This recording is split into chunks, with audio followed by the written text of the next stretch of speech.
Always go to your patients' funerals? This is David. Can you say hi, David? Fuck you, Mildred. You married? No. It's better. Women are unbearable. Take me to chemo. I don't need any more for now. I'm not doing it anymore. If you care for me, then help me. If you helped your son, why not?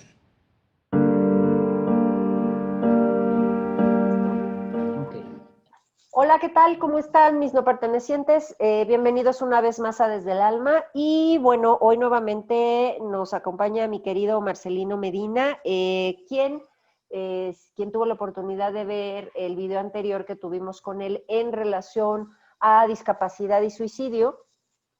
Bueno, él es licenciado en terapia física con más de 27 años de experiencia. Trabajó mucho tiempo en el IMSS, en el área de rehabilitación, y actualmente, también ya desde hace varios años, trabaja para el Instituto Nacional de Pediatría, también en el área de rehabilitación. Y bueno, para quien no vio el video anterior, la relación que yo tengo con Marcelino, además de actualmente ser muy buenos amigos, fue quien me ayudó a rehabilitarme cuando yo estuve precisamente en el IMSS. Después de mi intento de suicidio, fue la persona que me ayudó, ¿no? Y bueno, no solo a nivel físico, sino también a nivel emocional fue un apoyo importante y bueno, a partir de eso forjamos una buena amistad. Marcelino, bienvenido una vez más a Desde el Alma, ¿cómo estás? Muchas gracias por invitarme nuevamente y bueno, pues también un saludo a todas las personas que te siguen. Un tema que quedó pendiente y que es el que me gustaría que desarrolláramos el día de hoy, que es el famoso cuidador primario, ¿no?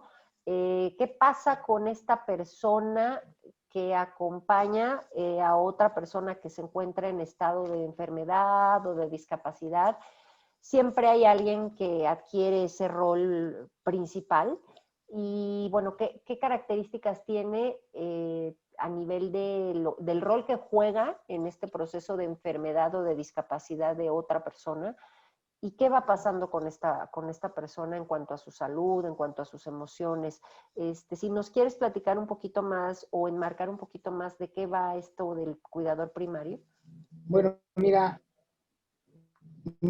cuidador primario se le conoce a cualquier persona que tiene contacto directo con una persona que está enferma, que tiene una discapacidad, y este es el encargado de algún modo de resolver todas las necesidades que tiene esta persona, que van desde físicas hasta emocionales, porque también el cuidador primario tiene esas características, atiende las necesidades emotivas de las personas, y no nada más las físicas, no nada más las de alimentación, las de vestido, y bueno, también se considera que puede ser de dos tipos, ¿no? Que es el informal, que es las personas que se encargan propiamente del enfermo, que puede ser, o en la mayoría de los casos, es su familiar, o el formal, que es toda aquella persona que se prepara para atender pacientes, para atender personas con discapacidad o que tienen algún problema, pero que ellos sí reciben un pago. En el caso de esto, pues nosotros creo que uno de los principales cuidadores que tenemos primarios a nivel de sector salud, pues obviamente son las enfermeras, ¿no? El médico tiene contacto con el paciente, por ejemplo, pero quien se encarga de poner los medicamentos, eventualmente ayudar a la alimentación del paciente cuando no se encuentra ningún familiar, pues son las enfermeras. Entonces ellos son, o serían nuestros cuidadores primarios, pero ellos sí son específicos, ¿no? Son profesionales de la salud que se encargan de la atención del paciente. Y bueno, pues muchas veces esta atención, como yo les comentado hace un momento, es, además de física, es también emocional. Porque muchas veces tienen que escuchar del paciente pues todo lo que son sus angustias, todo lo que son sus expectativas, todo lo que son sus temores, en fin. Entonces también de algún modo, aunque no querramos, porque bueno, también hay una persona que se encarga del aspecto afectivo, es el psicólogo, pero realmente quien tiene más contacto, pues en el caso del sector salud son las enfermeras. Posteriormente, cuando ya el paciente es dado de alta y ya va a un servicio de rehabilitación, otro que puede llegar a tomar esa posición, obviamente, pues, es el terapeuta físico, el terapeuta ocupacional y en algunos casos hasta el terapeuta del lenguaje. Ahorita que mencionas esta parte de de las enfermeras y tal, me vino, perdón, voy a tener un poquito de tos, pero traigo un poco de alergia. Me quedé pensando, hace poco estuve en un simposio latinoamericano sobre suicidio y hablaban varios ponentes sobre las altas tasas en el sector salud, ¿no? Entre los médicos, las tasas de suicidio son altas. Y ahorita que mencionabas los cuidadores formales, como pueden ser enfermeras, por ejemplo, pensaba que seguramente forman parte de este grupo y quisiera preguntarte, antes de entrar al cuidador informal, que sería pues normalmente la familia o el familiar más cercano, ¿a qué tipo de estrés, situaciones emocionales se enfrentan los cuidadores formales con pacientes con discapacidad o pacientes con enfermedades que requieren mucho apoyo, que pudieran llevarlos a, pues eso, ¿no? A pensar quizá en morir, en desaparecer? Te digo, me hizo mucha resonancia. No sé decirte, en este estudio no se analizaron al grupo de las enfermeras, sí al de los médicos, tal vez son escenarios distintos, pero no descartamos que al final pues también debe de haber este famoso burnout, ¿no? Así es. Que es como sobrecarga de trabajo, pero concretamente al grupo de ustedes, ¿no? Cuidadores formales. Ahí sí, incluso desde tu propia perspectiva, de tus compañeras enfermeras, de otros compañeros, ¿qué elementos estresantes, emocionales se van dando para que, digamos, esta persona se queme, ¿no? Como se dice laboralmente, en cuanto a energía? ¿Cómo va este tema, Marcelino? Mira, yo creo que son muchos aspectos, ¿no? Déjame comentarte que, bueno, mi hermana la mayor fue muchísimos años enfermera. Después también, curiosamente, se hizo enfermera pediatra. Pero creo que a nivel del sector salud en general, las enfermeras o todo el personal que está alrededor, de algún modo llega al burnout porque hay una serie de situaciones ambientales muy curiosas. Creo que una de las que más se ha visto en esta pandemia que estamos terminando es que hay presiones por muchos lados. La principal presión que existe es la sobrecarga de trabajo. Por ejemplo, los servicios hospitalarios públicos tienen una gran sobrecarga de trabajo y los del IMSS, pues creo que llevan el primer lugar al respecto. Pero no nada más es la cantidad de pacientes que tienes que atender, sino que a veces también tienes que lidiar con falta de personal. Ahorita en la pandemia, por ejemplo, mucha gente se fue porque tenía situaciones como obesidad, como diabetes, etcétera, etcétera. Y ellos al retirarse, en muchos hospitales del IMSS, que de hecho no dejaron de trabajar, que siguieron trabajando más o menos en las mismas condiciones, con las mismas cargas de trabajo, hizo que las personas que de por sí ya tenían sobrecarga, al retirarse sus compañeros se sobrecargara más. Claro. Entonces, esa es una de las principales causas de desgaste del personal. Otra también, muy importante, es todo lo que falta de repente de medicamentos, equipamientos, insumos. Eso también va generando un desgaste, ¿no? Claro. Y finalmente, dentro de todos los aspectos que yo he visto, es también las mismas situaciones personales que de muchas compañeras y compañeros tienen, además de lo que es netamente su trabajo, también es la situación de su familia. Mucha gente dice que debería estar bien aislado el aspecto de tu trabajo y de tu casa, pero la verdad es que no es cierto. O sea, si tú tienes un problema, por ejemplo, con tu cónyuge o con tus hijos, ese problema no se queda en tu casa, te lo llevas a veces a trabajar. Entonces eso hace que además de que no hay muchos pacientes, no hay personal suficiente, no tienes equipos suficientes, no tienes material suficiente, pues te vaya desgastando poco a poco, ¿no? Las jornadas también son muy importantes. Por ejemplo, hay turnos que están muy cargados. Los turnos nocturnos sufren mucho el personal, ¿sí? El turno matutino, por antonomasia, es el que mayor cantidad de carga de trabajo tiene en todas las instituciones. Entonces, bueno, es la situación misma de tu situación personal, de tu situación laboral, pero también le agregas otra situación. A veces es la situación económica, ¿sí? Muchas ocasiones hay enfermeras que además de todo lo que tienen un proceso de desgaste económico, porque a veces ellas también tienen familiares enfermos. Entonces se va juntando y lo que va generando es un cansancio primero físico, después un cansancio emocional y ese cansancio emocional termina en una apatía. Y ahí es Claro. donde yo creo que sí debería intervenir todo lo que sería la higiene mental, los profesionales para platicar, ¿sí? Con todo el personal cuando empieza a tener estos síntomas de burnout. Entonces sí es importante porque estos, pues, nos guste o no, pues es nuestro trabajo Claro. y lo tienes que enfrentar junto con todos los problemas que tienes como adulto y con todos los problemas que tienes, pues, ambientales en tu país, como la inseguridad, por ejemplo, ¿no? Muchos Claro. del personal de salud viaja en transporte público y el transporte público pues encuentras frecuentemente violencia y también los asaltos. Entonces se va generando una serie de situaciones ambientales. Esta ciudad misma, la Ciudad de México, pues es altamente estresante, ¿no? Siempre está Así sobre es. el tiempo, siempre está sobre el tiempo. Entonces, bueno, también tiene mucho que ver, creo yo, con las áreas, ¿no? Porque no es lo mismo, por ejemplo, una terapia intensiva, una urgencias, una terapia intermedia, ¿sí? A otras áreas que son un poquito más tranquilas. Por ejemplo, nuestro trabajo como terapeutas, si yo lo comparo en el Instituto Nacional de Pediatría con nuestra área de rehabilitación, es tranquila relativamente a comparación con las compañeras que están en cuneros o que están en terapia intensiva. Claro. Ellas creo que sí están muy, muy estresadas, ¿no? Em, Fíjate que esto creo que es muy importante y a veces creo que como pacientes, tú mencionabas en el video que hicimos de discapacidad y suicidio, que es muy importante ponerse en el lugar del otro, ¿no? Que a veces hasta que a ti te toca ser paciente, entiendes la posición del paciente, pero creo que también pasa al revés, ¿no? A veces creo que nos molesta o nos incomoda, ¿no? Ciertas actitudes, ciertas formas de ser de la gente que te atiende en un hospital, enfermeras, etcétera. Pero creo que a veces como pacientes no vemos esta parte bueno, evidentemente es su trabajo, pero que también son humanos como tú, y yo comparto contigo que el ideal es que no te lleves tus problemas a tu trabajo.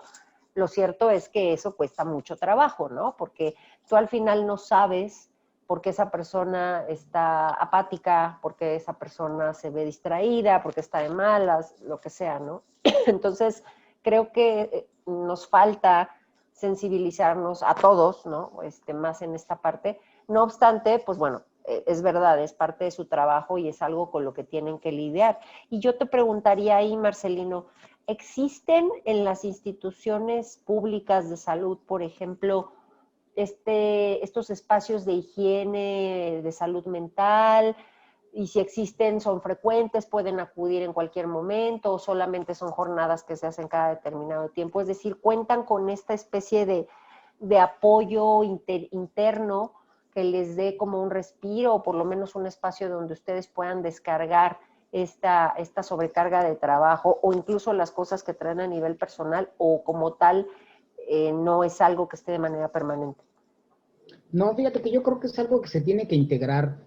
Y lo mismo pasa no nada más con el cuidador formal, también el informal, al menos en el aspecto de terapia física y rehabilitación. Creo que quien ha hecho muy buen trabajo es el Teletón, porque ha integrado una especie como de grupos de trabajo donde, bueno, pues están en contacto los psicólogos con los papás, con los familiares, ¿sí? Y dentro de estos familiares no nada más es el papá y la mamá. A veces, por ejemplo, se pasa por alto la angustia de los hermanos de las personas con discapacidad, ¿no? Entonces, ellos sí me parece que tienen esa situación de que hacen esta integración de psicología y de salud mental con los papás, pero al personal de que parece ser que no. Al menos yo el tiempo que estuve en el IMSS, nunca tuvimos alguien, una de las psicólogas, que nos dijera, ¿saben qué, muchachos? Ustedes tienen estas características, pueden acercarse conmigo y platicar.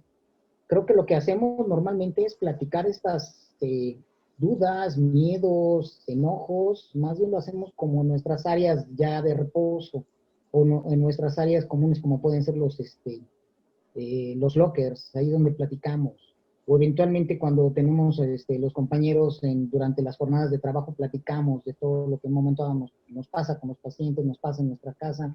Uh-huh. Pero sí creo que no hay la atención para el personal ni para el cuidador informal, ¿eh? El cuidador primario informal, no. Y ellos de Claro. repente, como también son el apoyo para el paciente, para el enfermo, muchas ocasiones sí se cargan de sus propios problemas, de sus propias angustias, que no quieren expresárselo a sus familiares, ¿no? Que están enfermos. Entonces sí haría falta no nada más para el personal, sino también para los familiares, ¿no? Porque además ellos pasan muy curiosamente muchas situaciones cuando tienen un paciente hospitalizado. Una de ellas es que, bueno, pues no empiezan a dormir bien, ¿no? Cuando tienen que quedarse 24 horas con su familiar, pues de repente tampoco las instituciones tenemos pues los espacios como para tener, como en el caso de los hospitales particulares, un sofá cama que está en la misma cuarto del paciente, y obviamente el paciente está en un solo cuarto. Acá en el sector salud, pues tenemos lo que se llaman los ambientes. En esos ambientes puede haber de 4, 6 o hasta 8 camas. Y en esas 8 camas, de repente también, pues los pacientes no están debidamente clasificados. Hay pacientes que, por ejemplo, están delirantes en ambiente, y están toda la noche quejándose, y luego los familiares, si tienen suerte, si acaso, además de la cama y el buró que tiene su paciente, tienen una silla, pero no tienen un lugar donde realmente, si pasa más tiempo, puedan reposar su cuerpo, ¿no? Así es. Entonces, a mí me ha tocado ver acá en el Instituto Nacional que hay niños que han estado con sus madres muchísimo tiempo ahí, ¿no? Y la señora de repente sí tiene alguien que se quede con el niño en lo que ella va y se lava en la casa, pero también tenemos pacientes que son externos, que de hecho no conocen a nadie aquí, y algunos tienen las ayudas de las asociaciones y de los albergues, como en el caso de los niños de cáncer, pero otros no. Hay familiares que están afuera, que se quedan a la intemperie, por desgracia, porque además no pueden, en algunas ocasiones ni siquiera pueden permitirse quedarse toda la noche los pacientes, porque hay pacientes que tienen la situación de que pueden quedarse 24 horas, su familiar puede quedarse 24 horas con el paciente y otros no.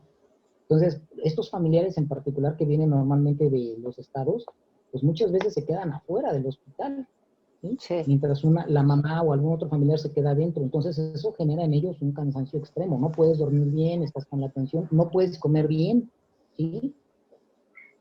Porque también a veces, si el familiar se tiene que quedar 24 horas, pues de repente, ya pasando las 10 de la noche, a veces dentro del mismo hospital ya no hay lugar para tomarse un café, para cenar, para tomar agua. Entonces sí, eso complica y hace pues más grave todavía el desgaste que tiene el cuidador. Fíjate que este tema yo lo estuve revisando, me tocó más con mi papá que con mi mamá, pero bueno, y también me llevé una parte. Y en algún libro sobre Alzheimer hablaban una sección completa del cuidador primario, ¿no? Y la verdad es que me identificaba mucho en muchas cosas que comentaban. Ahorita con esto que dices, es cierto, ¿no? Creo que una de las cosas que ocurre como cuidador primario es que de alguna forma te conviertes en ese sostén, ¿no? De la persona que está en ese momento de enfermedad o en ese tránsito. Y sí, ¿no? O sea, las estancias en hospitales públicos, al menos en México, sabemos que son terribles, pasas fríos, si bien, como dices, corres con suerte de tener una silla, pues acomódate como puedas porque ya no aguantas la espalda, ¿no? La pobre espalda, ya no tienes espalda, comes lo que encuentras, te sales un rato, regresas. Realmente cuando uno entra en esos, hablando muy concretamente de cuando tienes un familiar hospitalizado y tienes que pasar por esas circunstancias, se vuelve como un tiempo paralelo, ¿sabes? Pierdes noción de si fue de día, si fue de noche, porque además ya ves que hay hospitales donde no se alcanza a ver bien ni qué es. Entonces, la verdad, sale uno muy desgastado, ¿no? O sea, sales con un cansancio y un agotamiento impresionantes, además de lo que acabas de mencionar, ¿no? El mal dormir a veces porque pues te tocan otros pacientes difíciles, ¿no? Que a lo mejor se quejan mucho, a lo mejor tienen alucinaciones, yo qué sé. Ahorita estaba hablando muy concretamente de cuando una persona no estaba en un estado de enfermedad y de pronto cae en un estado de enfermedad o de discapacidad, no solo afecta al enfermo, afecta a su entorno y sobre todo esa persona que se convierte, insisto, como en el sostén. Ahora, a mí hay algo que me llama mucho la atención y que créeme que todavía no lo entiendo del todo, pero desde donde tú lo ves y en la práctica terapéutica que has tenido muchos casos, ¿qué es lo que define desde tu muy personal punto de vista, ¿qué define que una persona se convierta en el cuidador primario? Porque sabemos que hay familias donde a lo mejor no hay muchas opciones, ¿no? Porque es un solo hijo, pero ¿qué pasa con estas familias muy grandes, que las hay, y aún así parece que solo es una persona la que asume esa responsabilidad? ¿Qué determina eso? ¿Cómo se dice, pues tú fuiste el elegido por los dioses y ándale, te toca el ser el cuidador primario? ¿Hay una lealtad con esa persona? ¿Hay mucho amor? ¿Qué desde tu punto de vista define esta elección de tú, persona X, vas a ser el cuidador primario de tu papá, de tu hijo, de tu hermano? ¿Qué es, Marcelino? Mira, yo creo que el cuidador primario, pues al menos con los familiares, él mismo se asume. Y como se asume, bueno, pues en un momento dado va tomando, si tienen el caso de que sean varios hijos y que tengan que cuidar a alguno de los padres, él asume ese rol de cuidador. Y puede ser que a lo mejor, y en el mejor de los casos, en el ideal, si tiene más hermanos, esos hermanos vayan organizándose de partes iguales en tiempo, en dinero, en esfuerzo, pero la gran mayoría de los casos, más sobre todo en pacientes geriátricos ya graves, o muy deteriorados, normalmente es un hijo, fíjate. Normalmente, y curiosamente también es más las mujeres son las que más están cercanas a los padres, y curiosamente, en muchos casos también es la hija mayor. O sea, si su primer hijo, su hijo primogénito fue niña, pues ella es la que asume mucho de los gastos, del desgaste, de la presencia, del apoyo, en fin, ¿sí? Incluso hay casos donde, por ejemplo, la madre ha estado enferma e incluso el padre, que es el cónyuge, él se retira y deja a una hija, que normalmente es la mayor. Porque también algo sucede. Parece ser que es un poquito más fácil o un poquito como que lo asumen más las mujeres, el cuidado tanto de los enfermos, cuando son sus padres, o de los hijos. Ellas son las primeras, ¿no? Incluso hay casos donde hay mujeres exitosas, con profesiones terminadas, una carrera terminada, con especialidad, con un muy buen trabajo, que termina renunciando cuando el hijo tiene una discapacidad, porque el papá no deja el trabajo, ¿sí? Y muchas veces el papá es la figura ausente, sí, tanto en la hospitalización como posteriormente en los procesos rehabilitatorios. Entonces, el cuidador, por principio de cuentas, se asume por una situación, sí, en efecto, de lealtad, de amor, de cercanía, no sé, de muchas cosas, pero normalmente es uno o dos, en el mejor de los casos. Es muy raro encontrar, por ejemplo, una familia de varios hijos que entre todos se organicen, y que incluso a veces ni siquiera los hijos directos, también los políticos, ¿sí? También se integran al cuidado de los papás, ¿no? Sí, Que sería lo más sí. adecuado. Sí, eso Y en sería el lo caso, ideal. así es, y en el caso, por ejemplo, del que nosotros vemos en el Nacional de Pediatría, bueno, son normalmente las mamás, los papás a veces no aguantan y se van, Sí. y queda como apoyo de la mamá, puede quedar una hermana, o puede quedar la abuela, que es por antonomasia la que apoya muchísimo a la hija en el caso del cuidado del niño enfermo, ¿no? En el caso de las personas mayores, de los adultos mayores, normalmente son las hijas, fíjate, las que van están en el hospital, están al pendiente, se informan además, fíjate, muchas mujeres, sobre todo cuando tienen una preparación formal, se están informando, a veces no por muy buenos medios, que es el internet, pero bueno, pues tienen más o menos una visión de qué es lo que está pasando con el padecimiento que tiene su familia. Ahora, ahorita que tocaste este punto de cuando hay, por ejemplo, a ti que te tocan muchos niños en el Instituto de Pediatría, vamos a hablar un poquito no de cuando sucede un hecho de enfermedad o de accidente y se genera una discapacidad, sino de aquellas personas que nacen con una discapacidad o una enfermedad que requiere un cuidado desde siempre. Ahí, ya sea la mamá, el papá, la abuela, la persona que toma el rol de cuidador primario, ¿qué va pasando con esa persona? ¿Cuál es como el proceso de deterioro? Primero me gustaría que abordaras un poquito las características de salud más importantes que se van deteriorando en la persona. Supongo que depende también mucho del tipo de enfermedad. Voy a poner un ejemplo. A lo mejor no es lo mismo cuidar a alguien que es ciego y que a lo mejor en el tiempo aprende ya a tener herramientas a cuidar a alguien que no camina, ¿no? Por ejemplo, porque a lo mejor, aunque no vea, pero le puedes decir, oye, camina junto a mí y no lo tienes que cargar, ¿no? En cambio, al que no camina, pues a lo mejor sí lo tienes que cargar. En general, ¿qué características de deterioro físico se va viendo en el cuidador primario? Y ¿cuánto es el tiempo promedio? No sé si es la palabra más correcta, pero ideal o límite o como esa media de tiempo que una sola persona, que sabemos que esos casos son súper frecuentes, aunque como ya dijimos haya otros familiares o no, puede resistir el cuidar a alguien todo el tiempo, ¿no?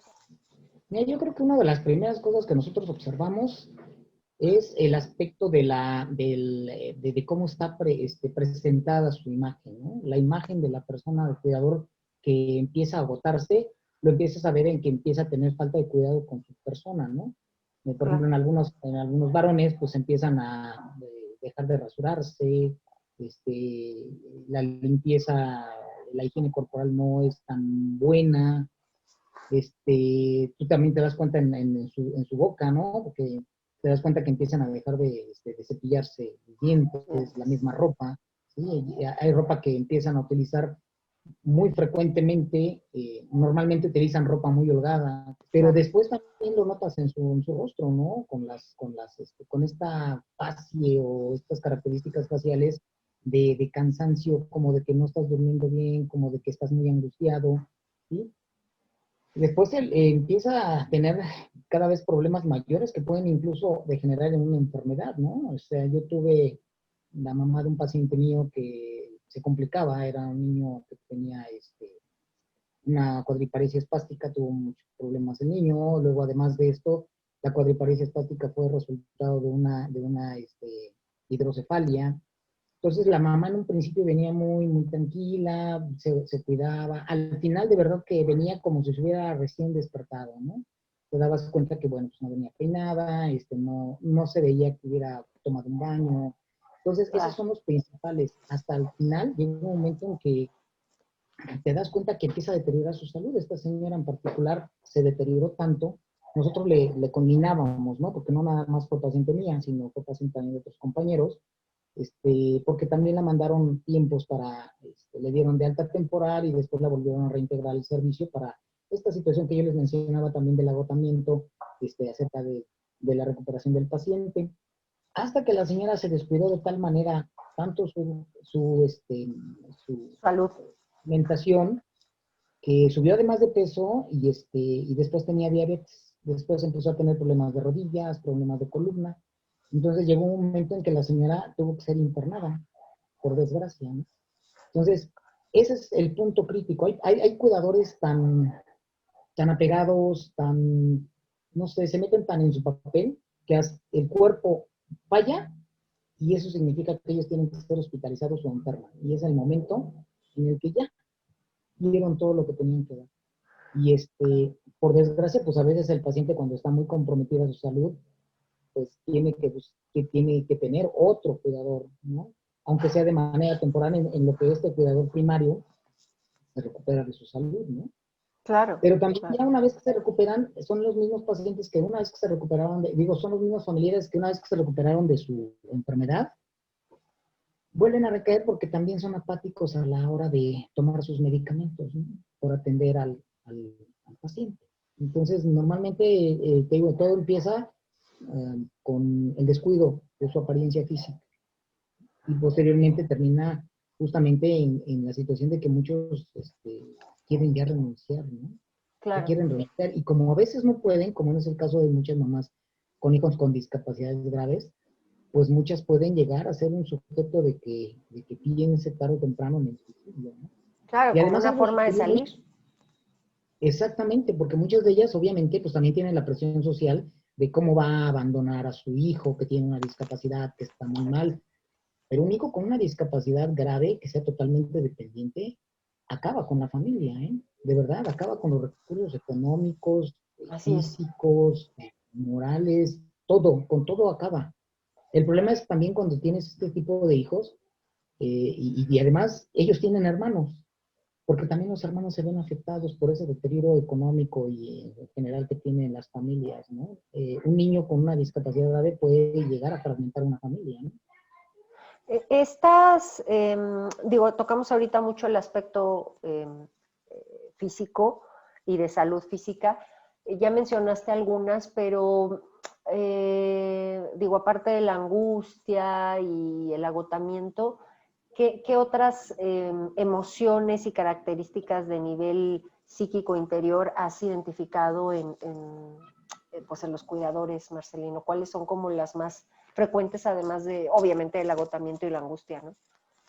La labilidad emocional. Esto significa que hay ocasiones que puede ser una melodía, puede ser una plática, puede ser una película, ¿sí? Como en el caso de las personas que han perdido un familiar más o menos, pero en el caso de los cuidadores, una película puede generarles que tengan accesos de llanto, ¿no? Que Mucha fácilmente sensibilidad. exactamente, nosotros le llamamos la habilidad emocional, ¿no? Esta Okay. labilidad emocional en ellos está a flor de piel, ¿sí? Y sienten que están en un callejón sin salida y que a lo mejor, por ejemplo, en el caso de muchas mamás que esperaban a sus bebés con mucho amor y cuando nació con una discapacidad grave, ¿sí? Pues lo que va a hacer en ellas es el desgaste. Ahora, también aquí sí quiero hacer la observación. Hay discapacidades que parece ser que están en un círculo vicioso, no mejoran. Pero este cansancio mental cambia cuando la discapacidad empieza a mostrar mejoras, ¿sí?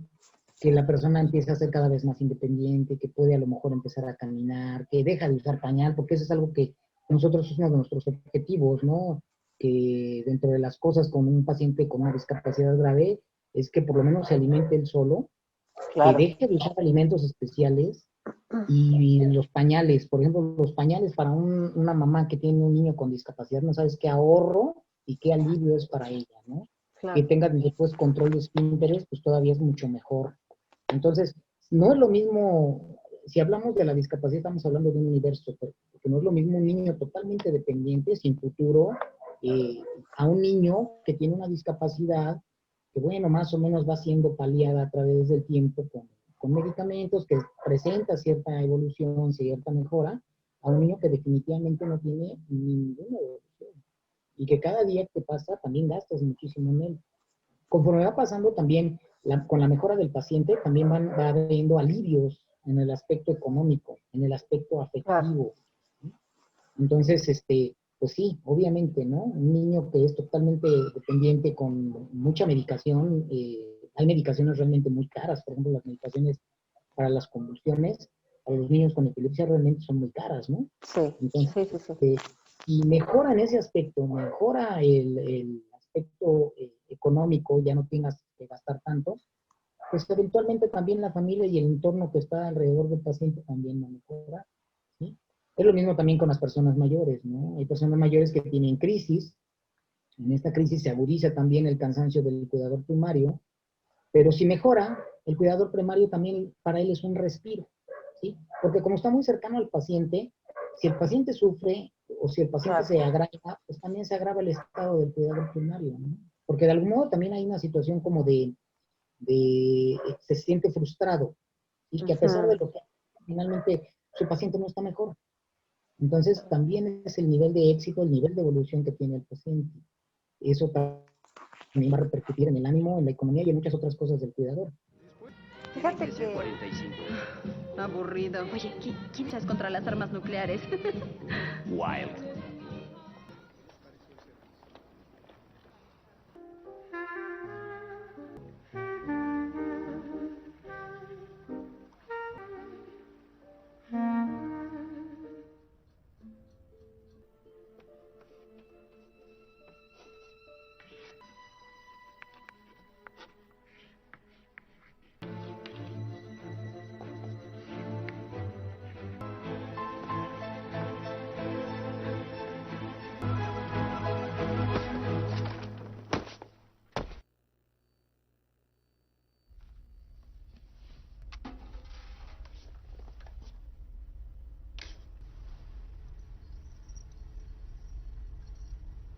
Puja con toda tu fuerza.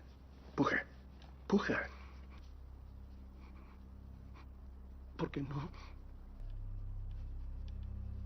Respira. El resultado es una atrofia muscular gradual.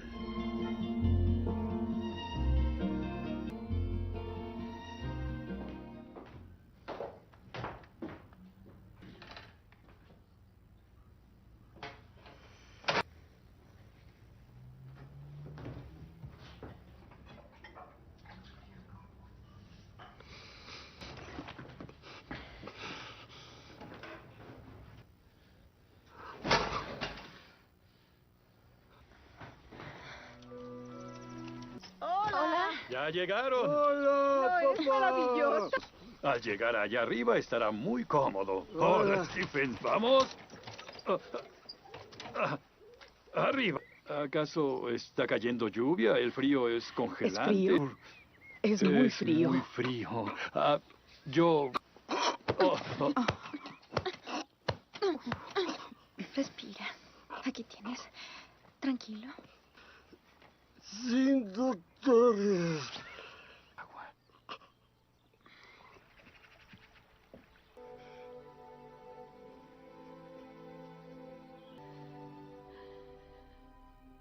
Tiene neumonía. Así tendré una muerte sin dolor. Verle la conciencia. ¿Segura que eso quiere? Le abriremos el cuello, también la garganta. De discutir. Stephen tiene que vivir.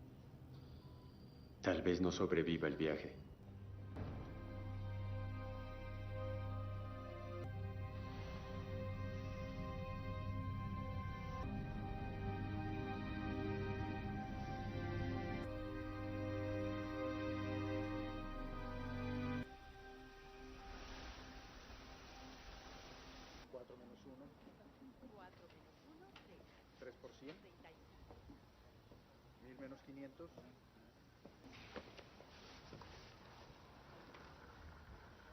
Este es un tablero para deletrear. Verde. Rojo.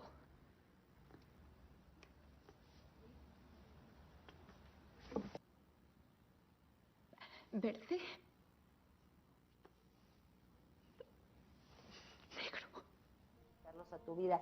Yo creo que aquí ocurre mucho, no estoy diciendo que lo cuida a todos los cuidadores, hablo de mí, que hay una cierta parte como de no puedo disfrutar mi vida porque quiero tanto a esta persona que si esa persona no está bien, ¿cómo voy a estar yo bien, no?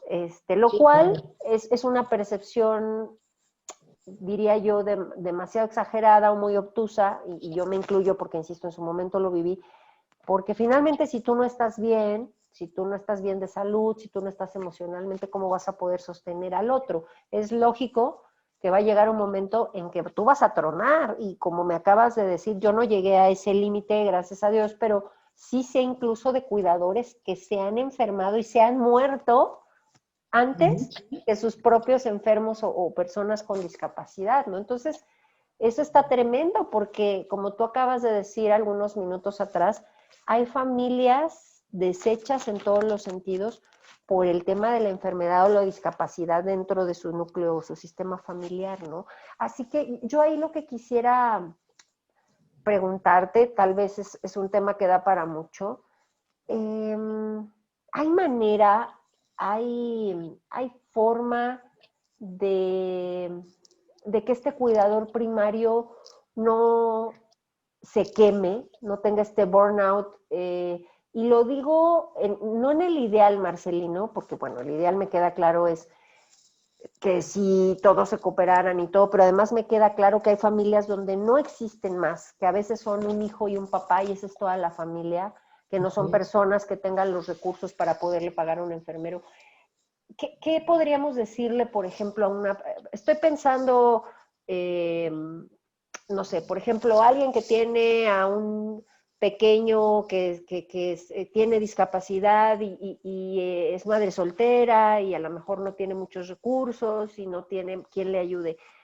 ¿Qué puede hacer una persona en esa situación para estar un poquito mejor dentro de esa responsabilidad, ¿no? Porque pues te digo, el ideal sería tener la enfermera, lo que sea, pero sabemos que en muchísimos casos no existen esos otros apoyos. ¿Qué podría hacer esta persona por sí misma para estar mejor?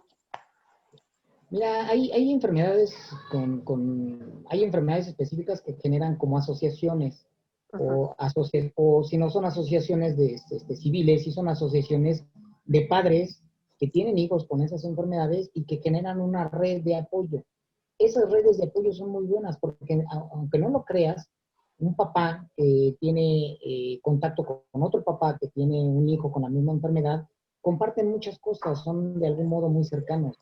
Y hay asociaciones de padres con niños de ciertas enfermedades que entre ellos se apoyan, de verdad. Y no nada más se apoyan en el aspecto de que cuando no puede estar alguien acompañando al niño, por ejemplo, en el hospital, pues hay otro padre que le ayuda, ¿no?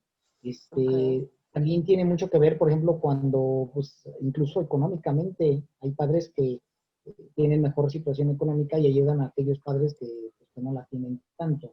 Claro. Pero esas asociaciones de padres realmente ayudan muchísimo, ayudan muchísimo porque en muchas ocasiones incluso invitan a profesionales para que les den pláticas. Obviamente esos profesionales van con mucho gusto a darles pláticas y no cobran, porque también es otra característica del cuidador solo, ¿no? Del cuidador primario solo, que muchas cosas se las guarda, ¿sí? Porque además tiene que luchar con muchas cosas que hay alrededor de su día a día y muchas de las cosas las guarda, ¿sí? No las externa. Entonces, el solo hecho de externarlas, bueno, pues ayuda muchísimo a su equilibrio mental.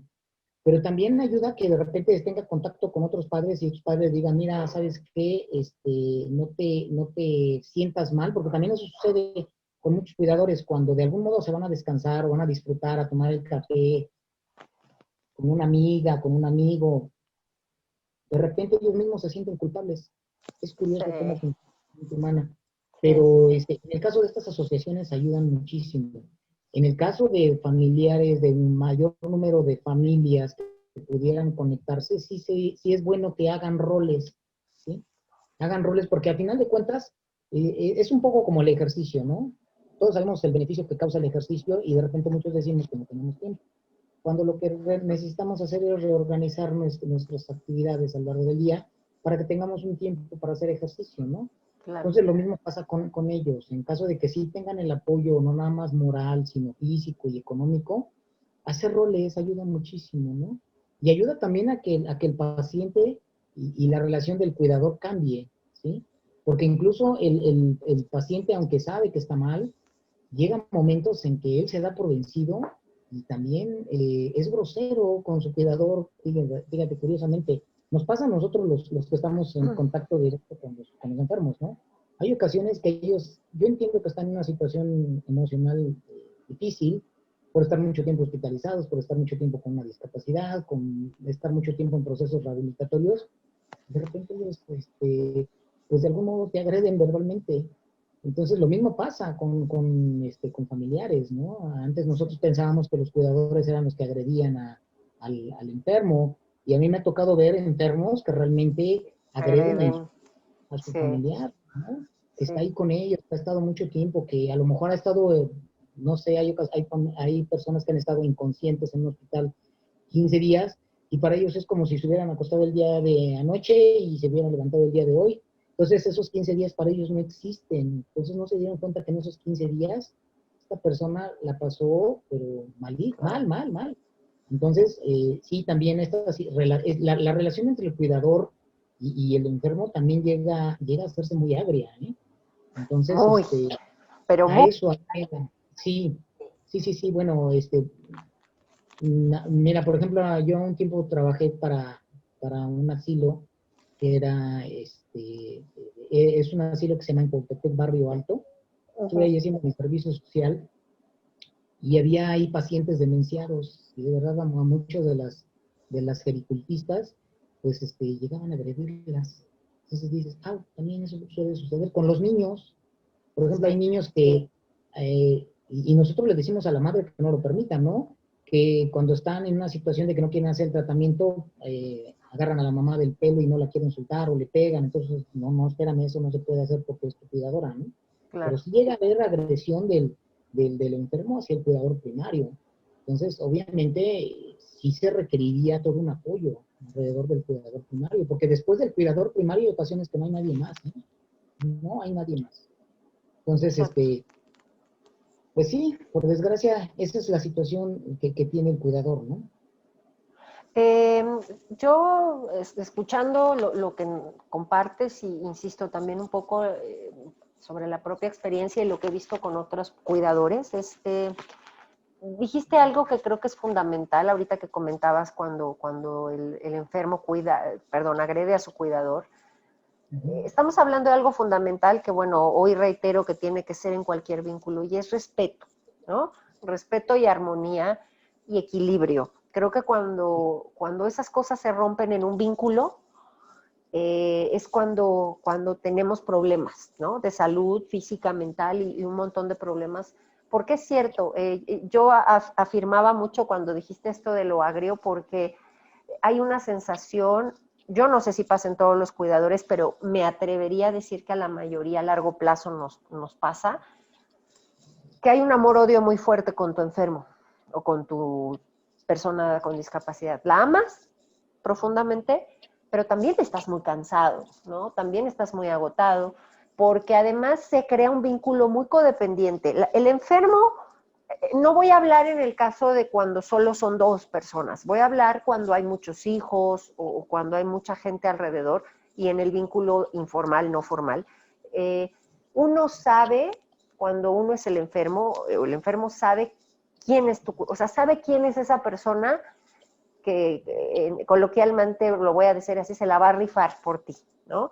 Y creo que a veces esa persona inconscientemente sabe que puede estirar la liga y que puede generar cierto abuso, porque eso ya estamos hablando incluso de abuso hacia la persona, en violentarla, agredirla. Como tú dices, yo entiendo perfectamente bien que a lo mejor a veces hay demencias, hay mucho dolor, hay mucho cansancio, pero se vuelve un juego un poco agrio, perverso, manipulativo, muy fuerte. Yo lo he visto, por ejemplo, con muchos adultos mayores, no dementes, que tienen algún otro proceso físico, pero no mental, que hay un abuso con ese cuidador primario, ¿no? Llámese un hijo, una esposa, una hermana. Entonces, creo que normalmente no valoramos y no queremos ver todo el esfuerzo que ese cuidador primario hace, porque también es muy cómodo para el resto decir, híjole, no, mejor no me meto, porque entonces si me meto voy a tener que cooperar, ¿no? Y entonces pues mejor hago como que no los veo, ¿no? Que creo, y lo entiendo, o sea, no lo estoy diciendo en un modo de crítica destructiva, sino que también me pongo en la posición, por ejemplo, del resto de los familiares, y seamos honestos, ser el cuidador primario de alguien es toda una faena de vida y literal es un cambio de vida por completo, ¿no? Y obviamente que lo ideal pues sí sería tener este equilibrio o tener estos grupos de apoyo y tal, pero también creo que algo que pasa mucho cuando estamos en esa situación de cuidadores primarios es que nuestra visión se vuelve un poco como de túnel, ¿no? Te deprimes, te agotas, tu tolerancia también se va agotando, ¿no? Como tu salud, y a veces es difícil ver, ¿no? Estás como, insisto, como en un tiempo distinto y paralelo al de los demás, ¿no? Porque yo sí recuerdo que había personas que me daban muchos consejos de, pues, deberías y tendrías, pero cuando uno está ahí es difícil ver las opciones, pero sí es importante pensar en uno, ¿no? Y no porque no quieras a tu ser enfermo, sino porque estás buscando que tenga una calidad de vida, pero tú también la quieres tener, ¿no? O sea, es por eso te hablaba del tema del equilibrio, del vínculo, que el vínculo sea justo. No me desvivo por ti y muero por ti, casi literalmente, porque pues la mayoría de los cuidadores que no se cuidan terminan enfermándose y vuelvo a repetir, incluso muriéndose. Entonces, creo que aquí es un tema bien difícil y el cuidador primario es poco reconocido. Además, fíjate que es curioso porque, digo, la verdad, mira, en México dicen que muchas familias son familias muéganos, pero no todo el muégano es dulcecito, o tiene sus partes amargas. Entonces, yo creo que en ese aspecto, pues sí es necesaria la distancia entre la familia, ¿no? Pero también el cuidador primario se somete a una situación que es la crítica y el escrutinio de a veces gente que no tiene nada que ver, que a lo mejor son amigos de la familia, son gente que ni siquiera es amigo y que sin embargo hace una crítica sin tener las bases suficientes como para saber qué le está pasando, cuál es el proceso que está llevando ese enfermo y su cuidador, ¿no? Porque si tú hablas de un proceso de un enfermo, estás hablando también del proceso del cuidador y de la familia, ¿sí? Porque si vemos al paciente solo, bueno, estamos cometiendo un error. Él está inmerso dentro de una familia, dentro de una sociedad, dentro de amigos incluso. Entonces, es también algo que molesta mucho al cuidador, ¿no? Y a veces creo que te duele más, no tanto de las personas externas, sino de tus familiares. Sí. Porque a veces esos familiares que deberían estar contigo apoyándote, que deberían estar físicamente donde está el paciente, no están y ni apoyan económicamente, pero sí te dan la crítica. Entonces sí es muy doloroso, la verdad. Sí. Y es otra de las cosas con las que tú te tienes que enfrentar con este enojo, con esa molestia. Entonces, finalmente el cuidador está en una situación en la que, pues, como digo, le llegan por de todos lados, ¿no? De todos lados le llegan las cosas, ¿sí? Y muy poca gente se acerca a ayudar. También es otra situación. Es más fácil que en nuestra sociedad nosotros critiquemos, que es lo que hacemos la mayoría, y es muy pocos los que realmente se acercan a ayudar y ver de qué modo te pueden auxiliar con tu carga, ¿no? Claro. Entonces, es muy curioso eso también le pega mucho, ¿no? Le pega mucho, por ejemplo, a los hombres que sí están muy cercanos a sus padres ancianos y que tienen a la esposa que puede llegar a poner en balance, oye, te ocupas más de tu padre que es un anciano que de tus hijos que son más importantes. Ese también es el tipo de comentarios te molestan mucho, ¿no? Estás gastando mucho la atención de tu padre cuando además tienes a otros familiares que te pueden ayudar, sí, pero yo soy quien está a cargo, ¿no? Exacto. Entonces, o sea, sí el cuidador tiene bombardeo por muchas partes, ¿no? Y por desgracia, a veces, como te repito, también del enfermo, que también te bombardea con lo suyo, ¿no? Sí, no, es una posición muy compleja, Sí. que hasta que se vive se entiende, y bueno, insisto, ¿no? Sobre todo pienso en aquellas personas que tienen hijos pequeños con alguna enfermedad o discapacidad que les requiere todo el tiempo, pues porque estamos hablando que muchos de estas personas pues tienen un promedio de vida que no se sabe cuándo concluirá y que realmente es pensar, y bueno, toda mi vida va a ser así, ¿no? Y que por un lado amas, insisto, a esa persona, pero por otro lado es un precio muy alto, ¿no? Y son situaciones muy complejas porque no hay bueno, no hay malo, ¿no? Simplemente son contextos específicos. Como estaría como para ir ya cerrando la sesión de hoy, pues decirle a todas esas personas que están a cargo de una persona enferma, de una persona con demencia, alguna persona con discapacidad, algún adulto mayor, primero, pues decirles que la labor que hacen no hay manera de compensarla, ¿no? Eso es algo que, bueno, pues hay ciertos roles que nos toca vivir en la vida y uno los toma, pero sí me gustaría que si tú estás en esa posición en este momento y estás cansado, estés agotado, por lo menos te des la posibilidad de buscar entre tus amigos, tus vecinos, siempre hay una persona con la que se puede conversar o charlar. Ayuda, ¿no? Soltar un poco eso que no le puedes decir a nadie más. Siempre hay una persona con quien puedes conversar. Conversar nutre, conversar libera. Y también a nivel un poquito más profesional, Locatel tiene una línea que se llama Saptel, que es ayuda psicológica.